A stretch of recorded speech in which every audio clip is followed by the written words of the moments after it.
동일하게 내 복음서가 똑같이 기록하고 있습니다.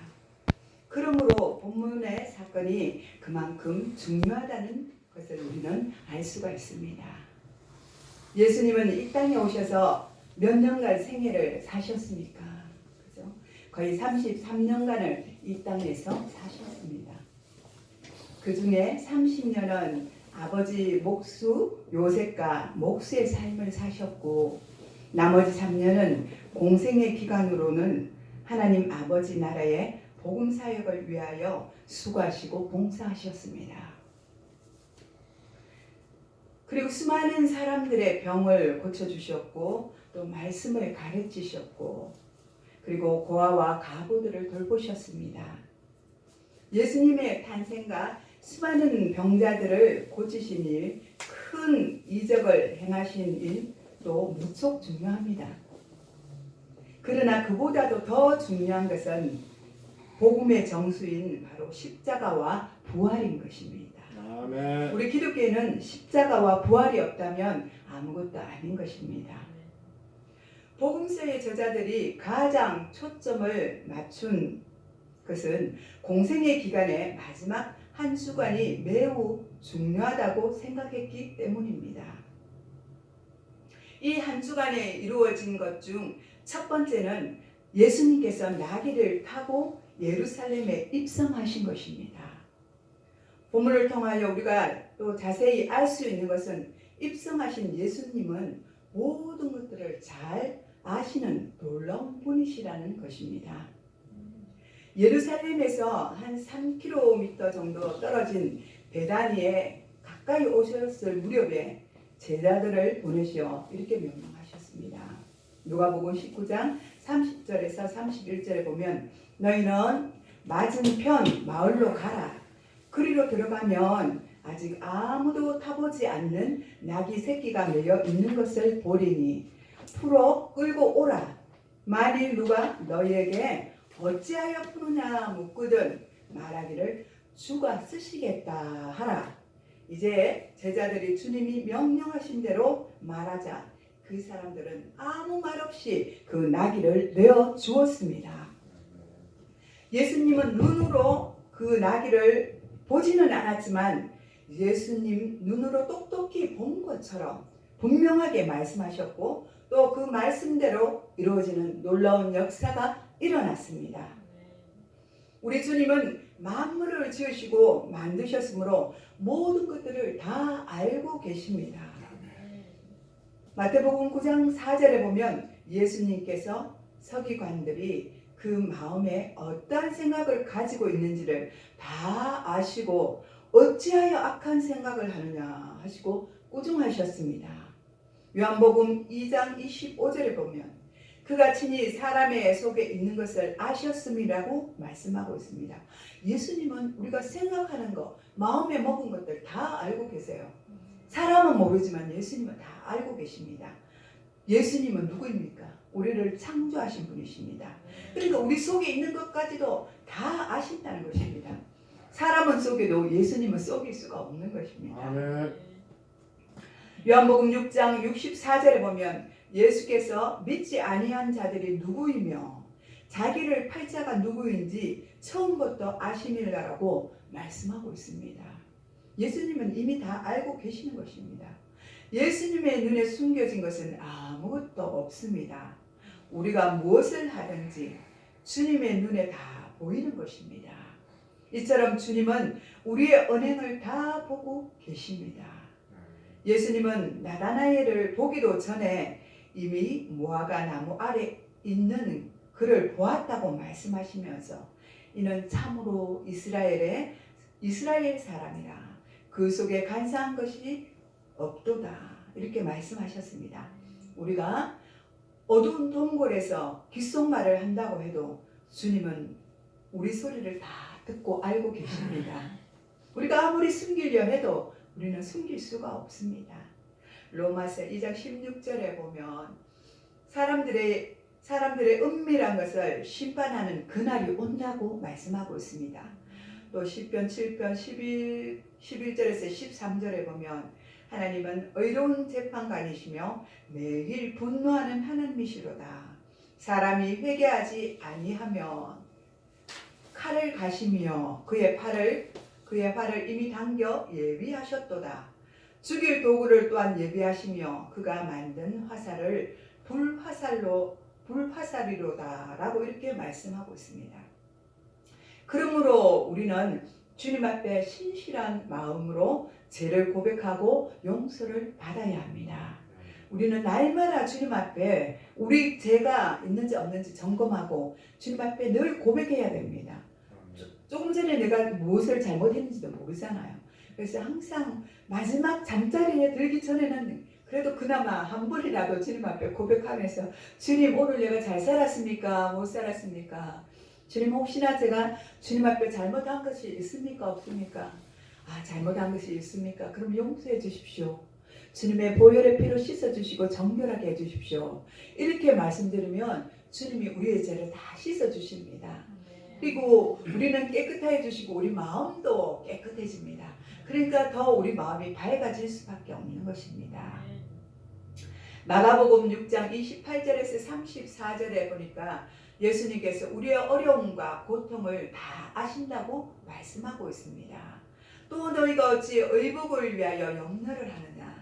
들의 백합화가 어떻게 자라나는가 생각하여 보라. 수고도 아니하고 길쌈도 아니하느니라. 그러나 내가 너희에게 말하노니 솔로몬의 모든 영광으로도 입은 것이 이 꽃 하나만 같이 못하느니라. 오늘 있다가 아궁이에 던져질 들풀도 하나님이 이렇게 입히시거든. 하물며 너희일까 보냐. 믿음이 작은 자들아. 그러므로 염려하여 이르기를 무엇을 마실까, 무엇을 먹을까, 무엇을 입을까 하지 말라. 이는 다 이방인이 구하는 것이라. 너희 하늘 아버지께서 이 모든 것을 너희에게 있어야 할 줄을 아시느니라. 아멘. 그런즉 너희는 먼저 그의 나라와 의를 구하라. 아멘. 그리하면 이 모든 것을 너희에게 더하시리라. 아멘. 할렐루야. 아멘. 그렇습니다.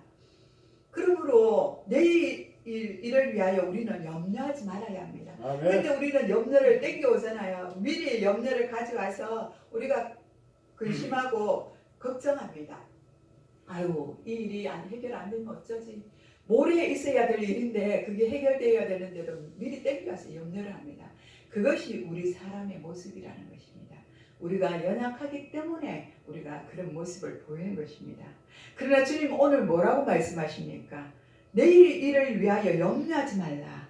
내일 일은 내일에 염려할 것이요. 한날의 괴로움은 그날의 족하다고 말하고 있습니다. 아멘. 오늘 있는 이 근심만 해도 우리가 그냥 짊어지고 갈 이 근심만 해도 한심인데 저 멀리 있는 것까지 그냥 앞당겨 와가지고 미리 근심하지 말라는 것입니다. 그리고 주님 앞에 맡기라는 것입니다. 아멘. 주님 앞에 맡길 때, 기도할 때 주님이 다 이 일들을 이렇게 쉽게 이제 우리를 넘어갈 수 있도록 만들어 주신다는 것입니다. 아멘. 우리 하나님은 우리가 무엇이 부족한지, 또 무엇이 필요한지, 또 어디가 아픈지, 또 어떤 염려가 있는지 다 아시는 분이십니다. 아멘. 그러므로 우리는 조금 속상하고 또 억울하고 또 고난을 당하지만 염려할 필요가 없습니다. 아멘. 주님은 이 모든 염려를 다 아십니다. 우리의 사정을 다 아신다는 것입니다. 본문을 통하여 두 번째 알 수 있는 것은 우리 주님이 다 드러나게 공개적으로 예루살렘에 입성하신 것은 이제 자원하여 그 고통의 십자가를 지시기 위해서입니다. 이전에는 주님이 숨어 다니셨잖아요. 어떤 일을 하고 나서는 그냥 그곳을 피해서 다녔습니다. 그런데 이제는 때가 되어서 이제는 예수님이 공개적으로 사람들 앞에 나타나면서 예루살렘에 입성하는 모습을 이제 보여주고 있는 것입니다. 예수님께서 나귀를 타시고 예루살렘을 입성하실 때 수많은 군중과 무리들이 자기들의 겉옷을 펴고 그리고 깔고 종려나무 가지를 꺾어서 흔들면서 열렬히 호산나 호산나 다윗의 자손이여 이러면서 막 외쳤습니다. 그 수많은 군중들이 예수님을 향해서 외쳤습니다. 그리고 찬송을 불렀습니다. 종려가지는 뿌리에서 바로 잎이 나오는데 그 잎은 굉장히 넓습니다. 그리고 그 잎은 승리를 상징하는 것입니다. 군중의 무리들이 호산나 하고 외칠 때 그것은 바로 우리를 지금 구원하소서라는 뜻이라는 것입니다. 아멘. 예수님이 나귀를 타신 것은 어떻게 보면 초라하기 이를 데 없는 모습입니다. 그러나 이것은 성경적으로나 보나 이스라엘 전통적으로나 보나 엄청난 행사였습니다. 아멘. 스가랴 9장 9절에 보면 시온에 따라 크게 기뻐할지어다. 예루살렘에 따라 즐거이 부를지어다. 보라, 내 왕이 내게 임하시리라. 그는 공의로우시며 구원을 베푸시며 겸손하여서 나귀를 타시나니 나귀는 작은 것 곧 나귀 새끼라고 기록되어 있습니다. 스가랴 선지자는 이스라엘의 마지막 선지자입니다. 그가 예언한 지 550년이 지났으므로 이스라엘 백성들은 메시아가 오기를 학수고대하고 있었습니다. 그런데 예수님이 나귀를 타고 예루살렘으로 입성하셨으니 난리에 난리가 나는 것입니다. 그리고 고대하고 기대하던 메시아가 이 자리에 오셨다는 것은 이스라엘의 모든 것이 이루어졌다는 뜻입니다. 그러니 어찌 난리가 나지 않겠습니까? 만약에 주님이 오늘 이 시간에 우리 참 아름다운 교회 이곳에 오셨다면 우리는 어떻게 되겠습니까? 뒤집어지지 않겠습니까? 아멘. 할렐루야. 아멘. 주님이 이곳에 내려오신다고 생각해 보십시오. 얼마나 놀라운 일입니까? 그 사건이 이스라엘 민족에게 일어났다는 것입니다. 그랬으니 이스라엘 민족들은 이제는 이제 배고픈 것도 없고 서러움도 없고 아픔도 없고 고통도 없는 시대가 왔다. 이제는 메시아가 왔으니 우리는 이제는 살 길이 열렸다 이러는 거예요. 그들이 그러니까 막 열렬히 환영하며 근데 대통령보다 더한 것이죠. 그죠? 그런 일들이 일어난 것입니다. 그리고 만천하에 선포하는 역사적인 사건 중에 사건이 아니겠습니까? 지금 이 시대에 그러면 굿뉴스로 아마 특종감 중에 특종감으로 이렇게 대대적으로 아마 선포하지 않았겠습니까? 그때는 어느 때였냐면 유월절이었습니다. 당시 로마 총독의 기록에 의하면 유월절에는 양을 25만 마리나 잡아서 그 피를 제단에 바쳤다고 말하고 있습니다. 보통 200만 명이나 예루살렘에 모여서 이 행사를 치렀다고 말하고 있습니다. 아주 멀리 있는 곳에서부터 시작해서 이 유월절을 맞이하기 위해서 그 예루살렘으로 향해서 전진전진 걸어오는 그 행렬이 얼마나 놀라운지 몰랐다고 말하고 있습니다. 12살의 남자아이들과 부인들의 수를 합하면 더 놀라운 숫자가 모였다고 말하고 있습니다. 나귀를 타고 나타나신 예수님의 모습은 이전 모습과 전혀 달라 보였습니다. 이전에는 병을 고치신 후에 아무에게도 말하지 말라고 숨겼습니다. 오병이어의 기적을 행하신 후에도 사람들이 예수님을 이스라엘 왕으로 세우려고 하자 산으로 기도하러 숨으셨습니다. 그런데 이번에는 수많은 군중 앞에 당당히 나귀를 타고 예수님이 나타나셨습니다. 이러한 일은 이제 우리 예수님이 이 땅의 죄인들을 위하여 십자가에 못 박혀 달려 죽으실 때가 가까이 왔음을 아셨고 곧 지상 사역이 내려질 때가 가까이 왔다는 것을 아셨기 때문입니다. 우리 만민을 위하여 드려지는 희생 제물로 자신을 기꺼이 바치시기 위하여 이렇게 공개적으로 예루살렘으로 입성하셨습니다. 예수님은 십자가가 당신을 기다리고 있다는 사실을 잘 알고 계셨습니다. 제사장들의 시기와 질투와 음모와 그 모든 것들도 다 알고 있었습니다. 악한 빌라도의 정치적 야심도 잘 알고 계셨습니다. 나귀를 타고 예루살렘에 입성한다면 어떤 불리한 일이 생긴다는 것도 이미 다 알고 계셨습니다. 그런데 왜 그것을 잘 알면서도 예수님은 꼭 그곳에 오셔야만 했습니까? 예수님은 우리를 위하여 십자가를 지기 위하여 이 낮고 낮은 이 땅에 오신 것입니다. 아멘. 예수님은 이 무거운 십자가를 억지로 지려고 오시지 아니하셨습니다. 사역의 실패로 지는 것도 아니었습니다. 예수님이 지신 이 십자가는 수치스러운 십자가가 아닙니다. 예수님은 우리 하나님 아버지의 뜻을 받들어 우리를 사랑하심으로 만 백성을 구원하시기 위하여 자신이 십자가를 지신 것입니다. 아멘. 주님은 수많은 사람들 앞에 공개적으로 재판을 받으시고 골고다 언덕을 끝까지 고통스럽게 걸으신 후에 골고다 언덕에서 수많은 군중들이 보는 앞에서 십자가에 못 박혀 돌아가셨습니다. 이것은 매우 중요한 일입니다. 예수님의 십자가는 복음의 핵심이요 만민을 구원한 복음입니다. 아멘. 예수님이 십자가에 돌아가신 것을 세계 만민에게 보여주고 있는 것입니다. 아멘. 만약에 주님이 그때 십자가에 달려 죽지 않으셨다면 우리가 어찌 예수님을 믿을 수가 있었겠습니까? 예수님 십자가에 돌아가시는 것은 그러므로 놀라운 일입니다. 본문 세 번째는 오늘 본문 세 번째는 우리 주님은 겸손한 왕으로 이 땅에 평화의 왕으로 오셨습니다. 아멘. 마태복음 21장 5절에 말씀하시기를 시온 딸에게 이르기를 내 왕이 내게 임하나니 그는 겸손하여 낙이 곧 멍에 매는 짐승의 새끼를 탔도다 라고 말하고 있습니다. 우리 주님은 왜 하필 나귀를 타고 예루살렘에 들어갔습니까? 예수님은 겸손한 왕으로 이 땅에 오셨기 때문입니다.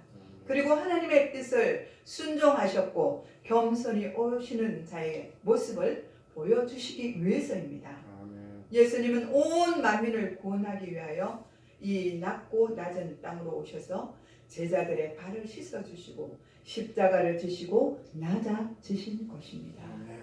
잠언 15장 33절에 보면 겸손은 종귀의 길잡이요. 잠언 16장 18절에 보면 교만은 패망의 선봉이라고 말씀하고 있습니다. 또 잠언 29장 23절에 보면 사람이 교만하여지면 낮아진다고 말씀하고 있습니다.